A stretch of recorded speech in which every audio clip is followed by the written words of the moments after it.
Hi chums. So, it's been a while, hasn't it?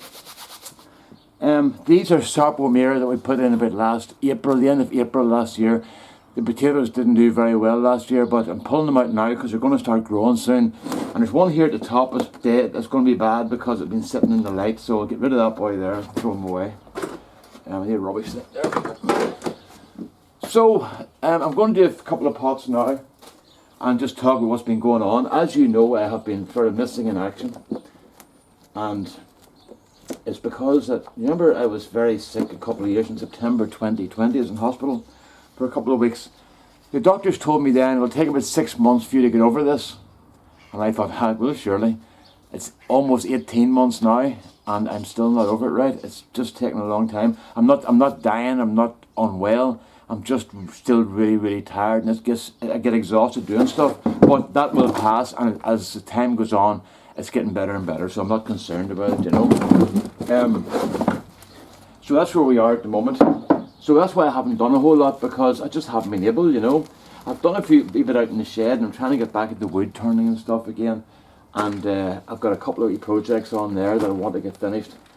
There's one in particular I really want to get finished, but it's hopefully close to fruition. Now this is not bad. That's the Sarpomeras. There's the wee eye coming. I'm going to hold back some of these and keep them for seed this year. I'm not going to bother buying new seed because these grew really well the last couple of times I did them. So I've been happy enough for that. So what else? COVID, right? So we've all had to go through the COVID thing. I was talking to some friends a couple of weeks ago, and we were talking about the funerals we should have been at. And I worked out that I should have been at 32 different funerals in the last 2 years, between family and friends. And it's hard. What we do out here is, if one of the neighbours dies or something, we stand at our gates and we put the suits on and all. We stand out at the gate just for the hearse going past. It's the closest we can get. Now, they're easing off a bit now, and people are allowed to go down to the graveyard and stuff, but they're still not allowed into the churches.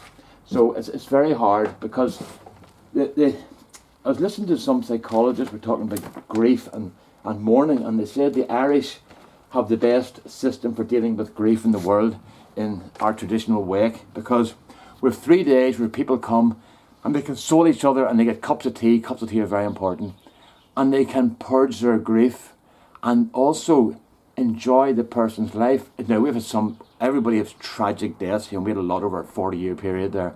But now, when people are dying of old age and stuff, well, you celebrate their life. Like when my mother died 3 years ago, she was 89, so we could celebrate her life. We were sorry to see her going, but there was no tragedy involved. And that's one of the problems now. It seems like every death's almost a tragedy, because we can't purge our grief. And people are still holding on to grief they had two and 2.5 years ago, before the COVID, or just as the COVID thing started. I had an uncle died, my uncle Brendan died, and I couldn't even go to his wake to see him. He lives 3 miles away.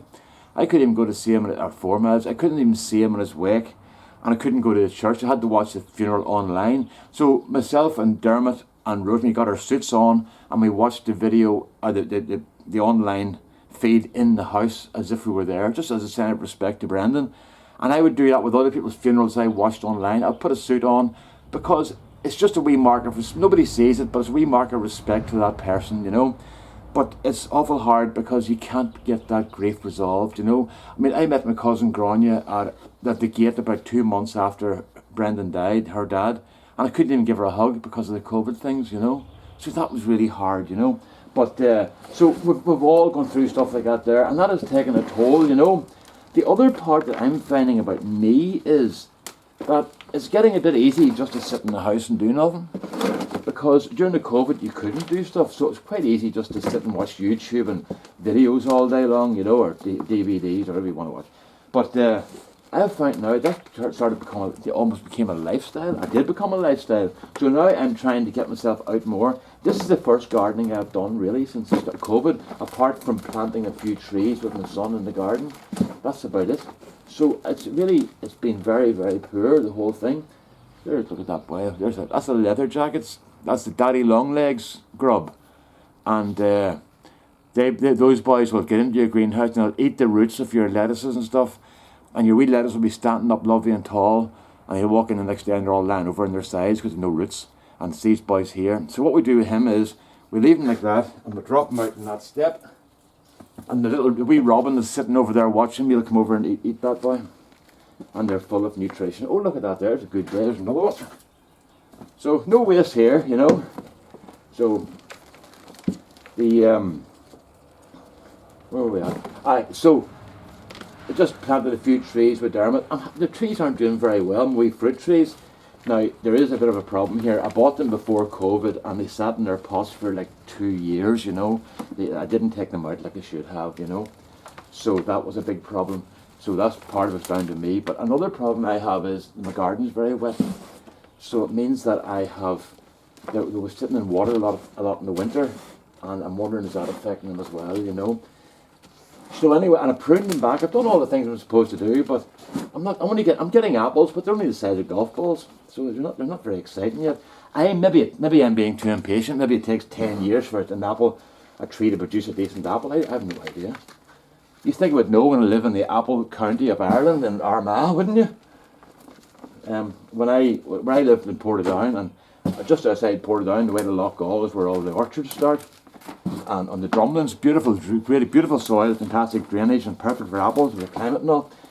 And I never noticed it growing up, but my wife, when we were going together, my wife came to visit us in spring to visit my parents, and she got out of the car at our house, and we'd be about 3 miles from the closest orchard.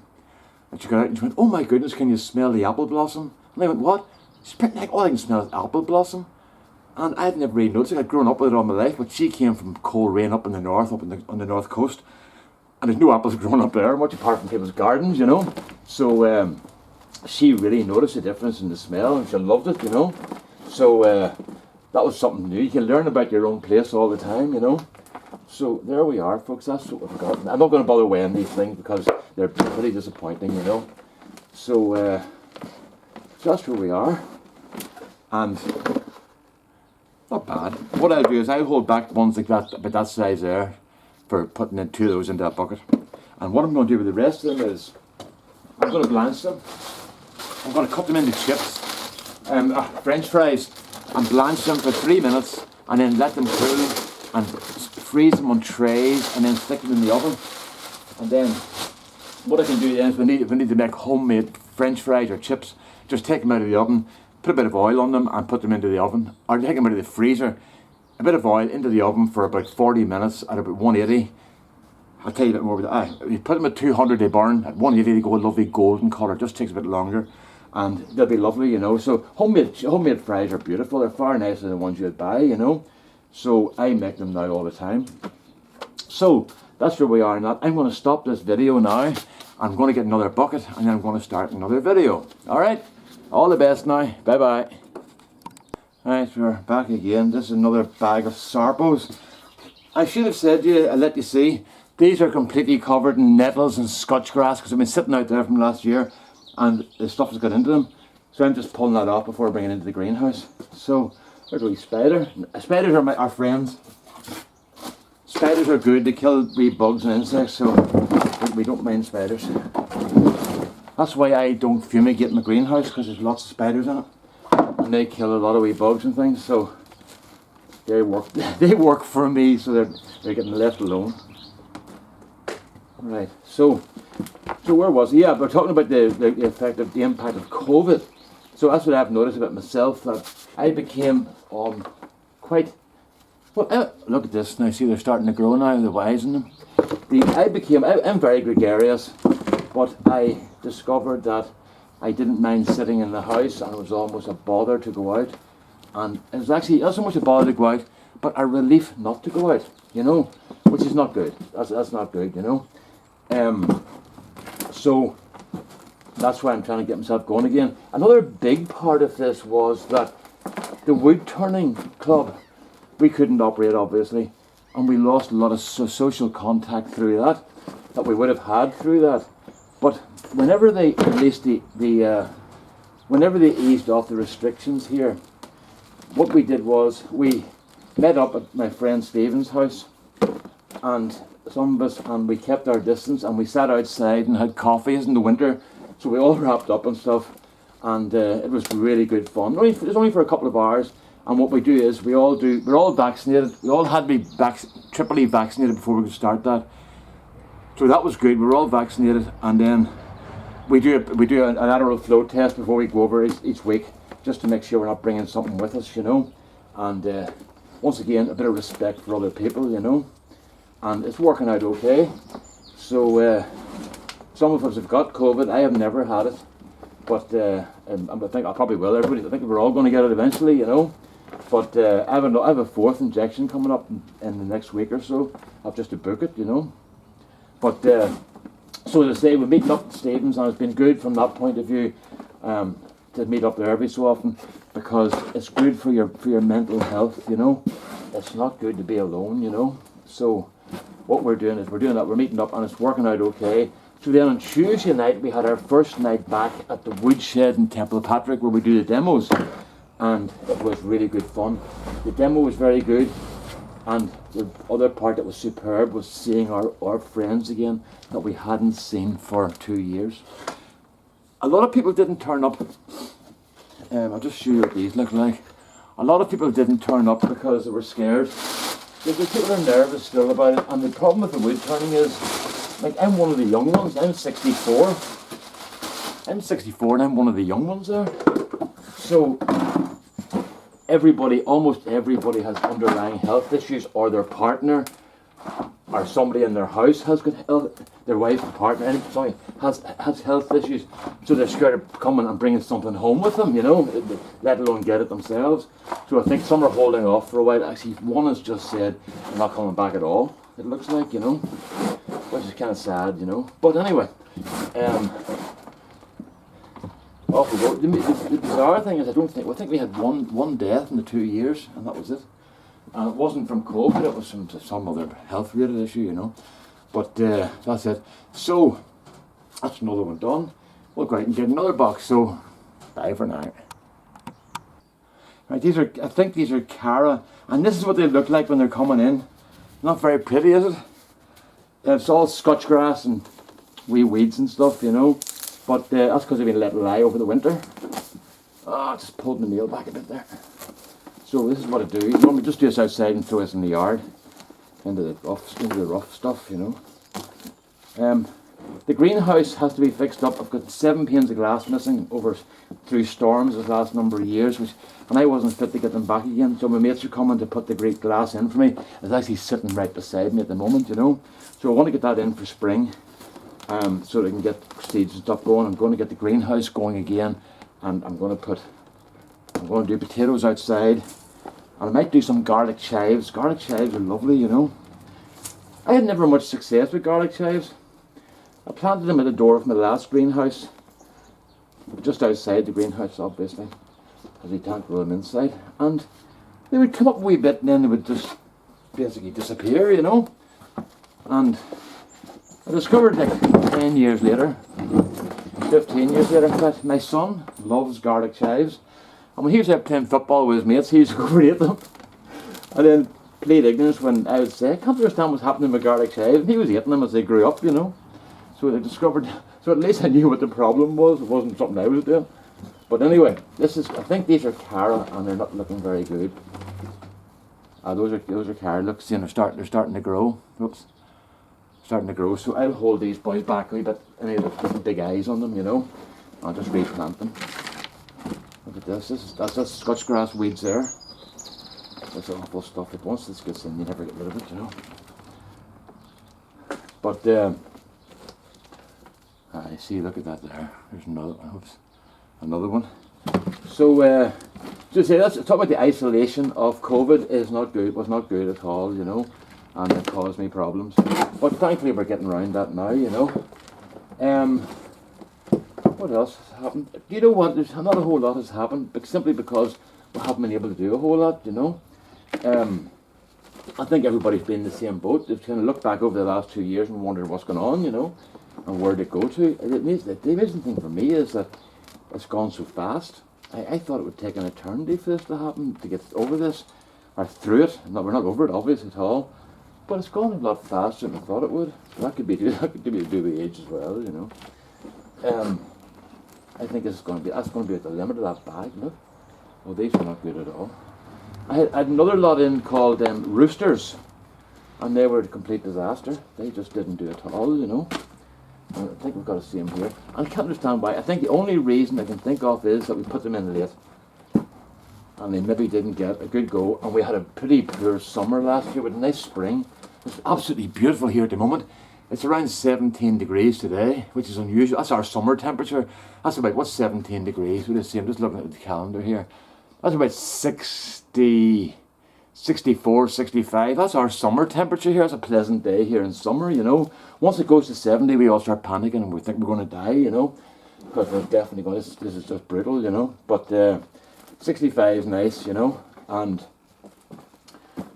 it's been like that this last week, I suppose, you know. It's going to stay like that for another sort of, well, a week. They're talking about a week, you know.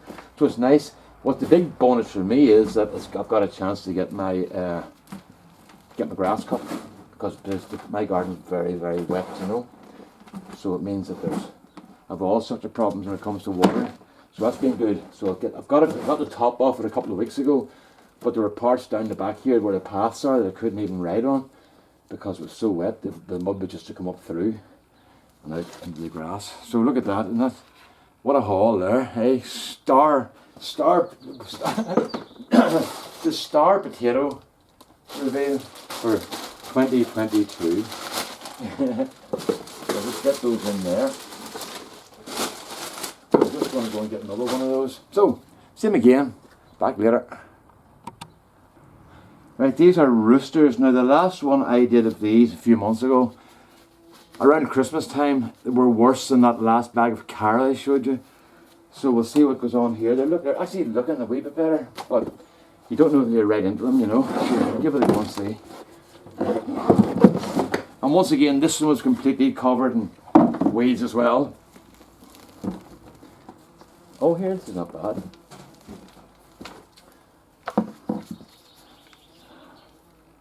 That's alright. That first one out is better than the best one I got in the last box, so I'm happy with that. Oh, this is good. That must have been just a bad, an unlucky paw I had there. This is quite good. Roosters are beautiful potatoes. They're really, really nice. So where to from here? Right, so the garden. I'm going to plant sunflowers out in the garden this year in that wild spot that I showed you. We're letting it develop a bit further, and I'm going to put some more. My wife thought of putting sunflowers in just to brighten it a bit, and at the end of the year we're going to put loads and loads of daffodils into it, because bulbs are good value for money, you know. You can't lose them. Those, they just go and go and go, and they get better as they stay, you know. So we're going to do the bulbs, loads of bulbs, and do that at the end of the year for springtime next year. Now obviously the first year they're never as good as the fifth year, you know, when they get naturalised a bit and get spread out. But and I'm not allowed to plant them by myself, because if I do, they end up like all standing like soldiers in wee rows, you know. So Rosemary said she's going to throw them at the ground, and then she's going to watch me plant them exactly where they fall. You can see what's going on there, don't you? That's to make sure I can't move them into wee lines. And she's right, you know, because whenever I plant things, when I started first in the last house, everything looked like it looked mathematical, which is hardly surprising, you know. Oh, talking of that, I did my first pottery class this on Monday of the week before last there. Or last week, sorry, 10 days ago. And it was flat pottery. I think flat, is that what you call flat pottery? Where you deal with sheets of clay. Now, the lady who was teaching us had got an example of what she did with most students, because you get quick results. And it was like a bird's house.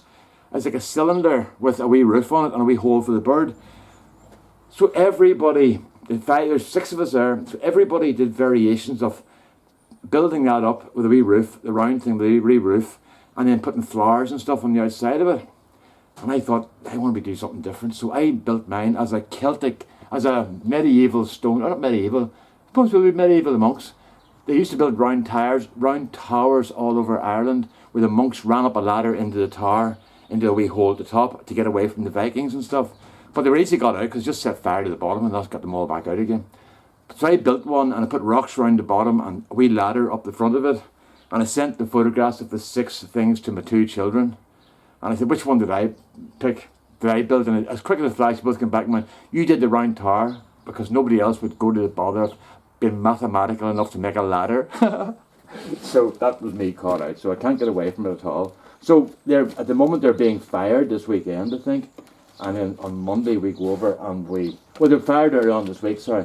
They have to cool down and then slowly, I think, don't know a lot about it, but they get fired slowly and brought up slowly and brought down slowly, and then we can put the glaze on them. But them lot I'm with are going to be doing all sorts of colours and so on. I'm going to do mine stone, obviously, you know, because I'm colourblind as well, so I don't want to make a real mess of it, you know, so I'm going to have to get some advice, or I mix up pink and grey, so I don't want to end up with a pink round tower, you know. So I have to get some advice on that. But knowing the boys I'm with, there's a trust issues, you know. And I could end up with one all right, then boys get a few ideas in their head to take a hand out of me, you know. So that's Monday we're going to do that. And the deal there was, that was a free class. Well, it wasn't free. The deal was, we go and teach this girl and her friend how to do, we go to her to learn how to do pottery, and she comes to us to learn how to do wood turning. So she was over, her and her friend came over last week, and myself and Stephen taught them how to make dibbers and mushrooms, and they were happy as can be. And they went to the woodshed on Tuesday night and they saw Billy making a big bowl, and they just thought that was brilliant, so they wanted to do a bowl. But they're not going to be making big bowls. When I started, I wanted to make huge bowls, but the problem with it is, you can make a big bowl. If you can make a wee bowl, like what's that, like a couple of inches in diameter, you can make a big bowl, because it's exactly the same process, and you waste an awful lot less wood, you know. Big bowls are a one chance affair type thing, but wee bowls, you make a mistake, you throw it in the bin and start again, so there's no crying and grief, you know. So that's not so bad. Right, so that's that and that and that. I'm going to leave it at that, folks, because I've got enough potatoes to do me there, and then tomorrow I'll come and get some more. But I just want to do a wee video. I've been talking about doing a video, and I never did it. And I want to thank the people who got in touch with me. There've been quite a few people have got in touch with me. A lot of them through comments on other channels where they spotted me. I went, oh, you're still alive, you know. And no more hiding for you, Beck, sort of. But so the comments were very nice, and I really appreciate that, because what do you call it? It's just nice to know that people actually care a wee bit, you know. So I'll do a bit more formal, something a bit more formal later. This is just a wee kind of a rough and ready type thing that I'll stitch together to put something up on YouTube, and then I'll do something better next time, okay? So it's actually really nice to get doing that again. But there's what I've noticed now, I've done 3 of those, my back's getting really sore, so I need to know where my limits are. So that's just because, it's not because I've got back issues, but it's to do with not having exercised much for the last while, you know. So there you go, that's where we are, and what do you call it, just to let you prove that it is me, I'll just lift this thing up.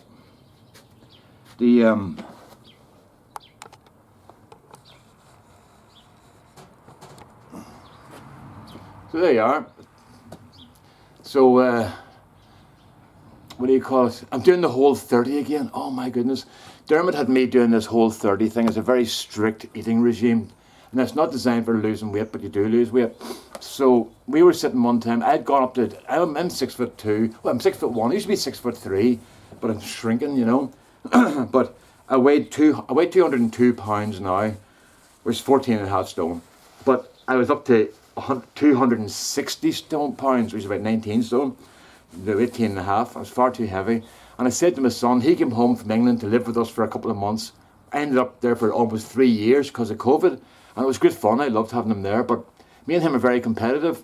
And we're sitting eating dinner one night, and I said to him, you know, Dermot, I would love to lose this weight because I'm feeling miserable about myself. And he went, right, he says, I'll tell you what, he said, I would suggest you do the whole 30, but it's very hard and I don't know if you could manage it. And I went, oh, excuse me, what do you mean I don't think I could manage it? He says, well, it's really, really hard, and, you know, it's not very many finish it. And I says, and you think I can't do it? He went, no, I'm just wondering if you could, because it is hard. Now, don't you tell me what I can and cannot do. And that's exactly what he wanted to do. He knows how to get a rise from me. So we started the whole 30, and I lost 22 pounds the first 30 days. And then I lost 70 pounds over a year and a half, or 13 months, I lost 70 pounds. No, 16 months, and I lost 70 pounds. That saved my life, actually. I would have talked about that before. So yeah, I put on a couple of, about 20 pounds or so, just not doing much. And I was told to put on weight by the hospital because it was too late, you know. I was about 160 pounds when I came out of the hospital. So I was told to put on weight, and put on, but I took them at their words. So we're up about 220. So I'm on this whole 30, but it's not the whole 30. It's for Lent, so it's whole 46, and that's very tough, you know. So being the two hypocrites we called it the Sinai Purgatorial, because Jesus was tempted in the Sinai desert during Lent for the 40 days and 40 nights, whatever it was. And we decided about Sinai Purgatorial, being the hypocrites we are. So a part of this also is so that my son can go to his mates and say, oh, you haven't done the whole of Lent. Well, Madame may have done it. Not, you know, we chalk up for him and his mates, you know. So this is the second one we've done, and it's going dead on. I'm losing weight again, that's for sure. And I feel great. It's good fun. I love it. My favourite dinner tonight, I have 2 salmon darns, two salmon steaks, and a packet of asparagus, and half a packet of spinach. You fry the asparagus in olive oil and butter, and put the spinach in and wilt it, and you seal the salmon and put it in a tray in the oven for 12 minutes, and you do sweet potatoes, roasted sweet potatoes. So the roasted sweet potatoes, the asparagus and spinach, and the salmon, and a bit of lemon juice, and it's just my favourite dinner, you know. So I'm getting that. That's what it is tonight, you know. You don't have to eat fish on a Friday. We used to have to eat fish on a Friday in the Catholic Church anyway.